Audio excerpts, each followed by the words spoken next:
En el nostre clima, el control de la radiació solar és molt important, tant per qüestions d'estalvi energètic com per qüestions de salut. En aquest capítol analitzarem quins són els materials més adequats per fer la funció de tendals.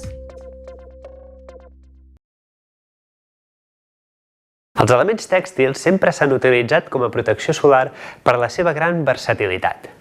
Permeten un control adaptatiu de la radiació i es caracteritzen pel seu baix pes.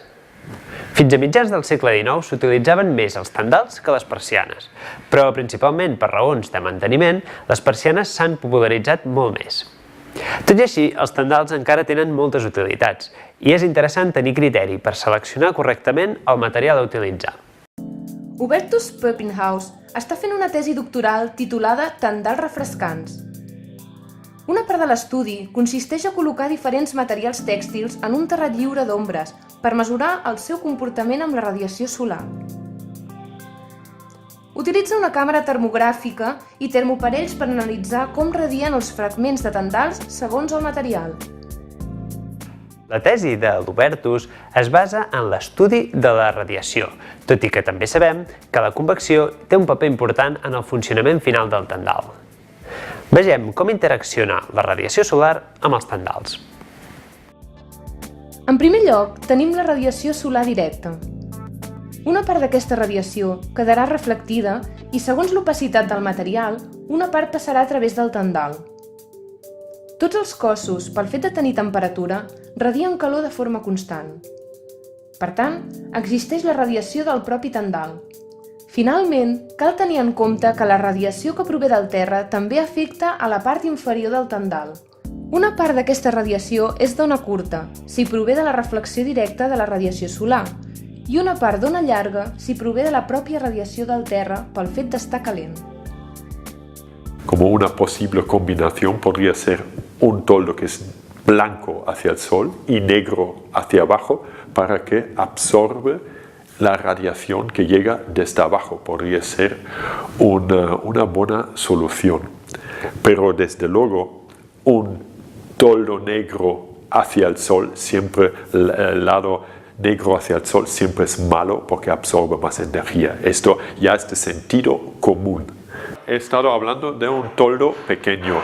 Cuando vamos a una superficie mayor, como en un espacio público, de hecho, a través de mi toldo ya doy frescor al pavimento, con lo cual evidentemente ya no me radia tanto y entonces la cosa cambia. Entonces podría ser interesante utilizar materiales de baja emisividad, porque las de baja emisividad lo que hacen es que impiden de que el toldo radia en onda larga el calor hacia abajo, porque de baja emisividad tiene que estar por debajo del toldo, no arriba, por debajo.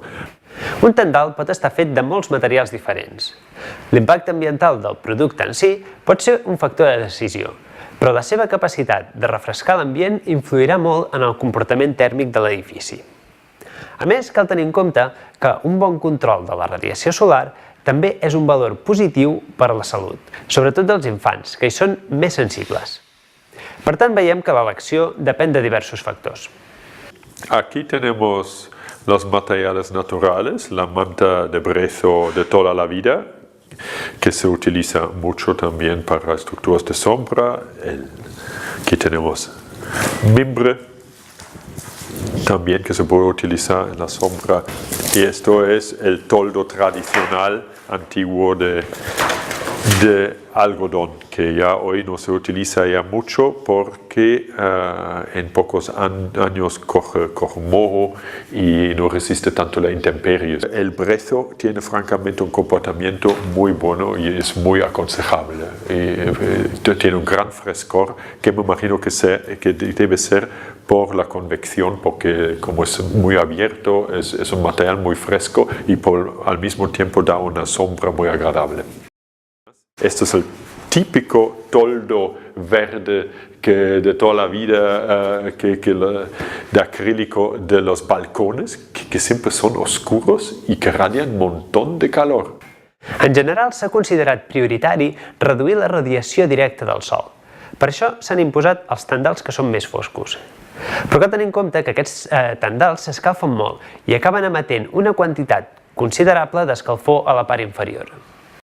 Vamos al politetrafluoetileno, que es el teflón, por ejemplo. También existen con una cubrición de aluminio de baja emisividad, y a pesar de esto incluso dejan pasar algo de luz visible, quiere decir que no son totalmente opacos, o pueden serlo, pero tienen esa ventaja de que por un lado reflejan la onda larga y por otro lado reflejan la onda corta. Esto ya son elementos high-tech de última generación.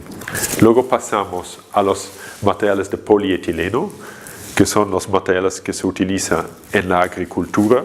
Encontramos un producto que ya también es de agricultura, pero más high-tech, que es blanco por un lado y negro por el otro. Entonces tiene esta ventaja de que antes había hablado, tener una gran reflexión hacia el sol y por el otro lado tener una absorción del calor desde abajo.